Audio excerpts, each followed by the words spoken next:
Vă salut, dragi prieteni! În materialul de azi o să discutăm despre banane, în special despre cojile de banane, deoarece sunt 100% sigur că ați observat și ați vizualizat o multitudine de materiale în mediul online și nu numai, în care bananele sunt prezentate drept îngrășământ optim pentru plantele dumneavoastră.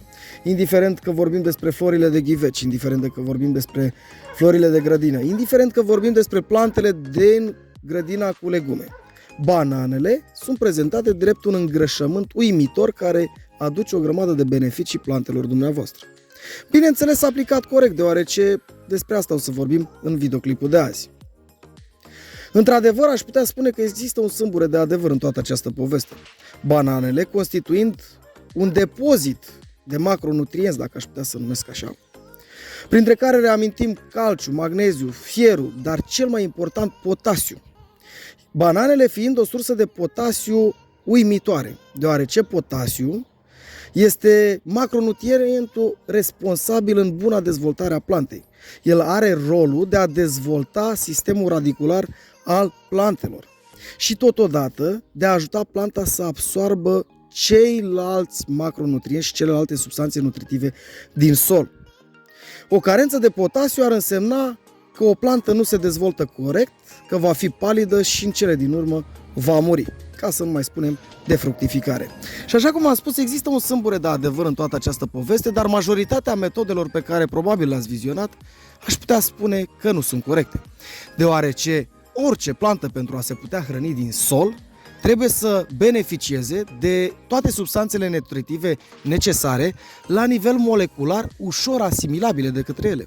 Niciodată o plantă nu se va putea hrăni direct din coaja unei banane. Așa cum ați văzut, coși de banane puse direct la tulpina plantei și sunt prezentate ca un adevărat îngrășământ. Ei bine, tocmai despre asta o să vorbim azi și o să vă împărtășesc un secret. O să vă spun cum puteți obține corect aceste substanțe nutritive din cojile de banană, în special prețiosul potasiu pentru plantele dumneavoastră. Și există două modalități prin care puteți face asta. Prima ar fi ca toate cojile de banană sau banane întregi tocate să le puneți la compostat. Dar va dura cel puțin un an de zile până natura își va urma cursul și va descompune pulpa acestor fructe la nivel molecular în niște substanțe ușor asimilabile pentru plante. Plus că de acolo trebuie să luați solul, compostul respectiv pe care l-ați făcut și să-l adăugați anul viitor plantelor dumneavoastră. Dar secretul cel mai mare stă într-un alt proces natural prin care puteți beneficia la nivel molecular într-o formă ușor asimilabilă a tuturor nutrienților aflați în banane și în cojile de banane printr-un proces natural numit fermentare. Deoarece drojdiile, prin procesul de fermentare, în căutarea prețioaselor zaharuri din pulpa fructului, va sparge la nivel molecular toată pulpa fructului respectiv și totodată tot ceea ce este parte vegetală. Și astfel, prin procesul de fermentare, aceste substanțe nutritive vor fi eliberate într-un lichid pe care dumneavoastră va trebui să-l luați din recipientul în care ați pus cojile de banană sau banane întregi la fermentat și să vă udați plantele o dată pe săptămână.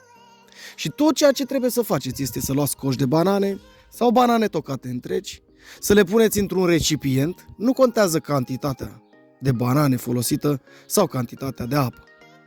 Undeva în jur de 5 litri de apă, la 7, 8, 10 coși de banană și în maxim 21 de zile acestea vor elibera toate substanțele nutritive în acest lichid.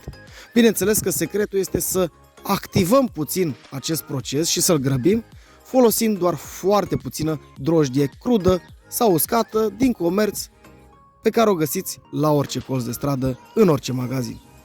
Doar jumătate de pliculeț de drojdie uscată sau crudă adăugați în acest lichid, amestecați bine și lăsați la temperatura aerului, dacă se poate chiar undeva într-un loc călduros, maxim 20 de zile. După care acest lichid este bun de folosit și puteți doza în funcție de mărimea plantei, la fiecare în parte, la tulpină, o dată pe săptămână, o dată la 2 săptămâni, în funcție de necesitățile plantei. Și rezultatele se vor vedea imediat.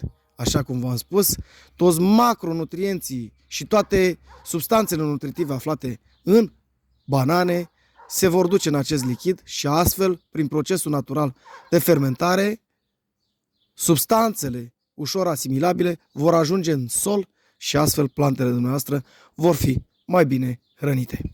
Și nu uitați, dacă doriți să sprijiniți munca mea, abonați-vă la canalul TB Tips, apăsând pe acel buton de abonare, activați și acest clopoțel și chiar dacă pentru dumneavoastră este gratuit, pentru mine înseamnă enorm. Și în plus de asta, vă rămân profund îndatorat. Vă mulțumesc!